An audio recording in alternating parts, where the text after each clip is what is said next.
So just a quick out of the box doorbell expert. It's called Doorbell Expert, the wireless doorbell. Very simple installation, very basic.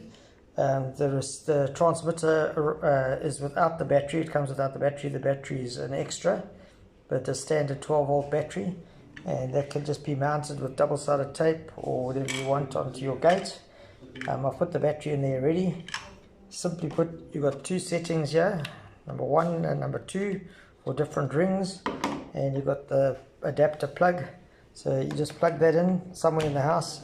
It works up to 20 to 30 meters, and you plug that in. It makes a noise and shows you the chime, so you can see what sound it's going to make. So I'll power it off and back on.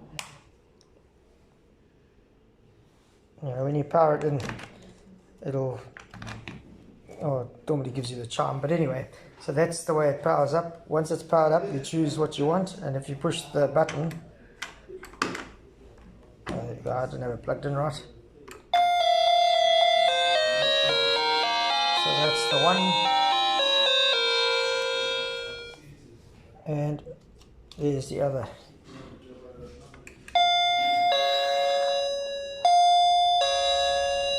So it's a standard chime.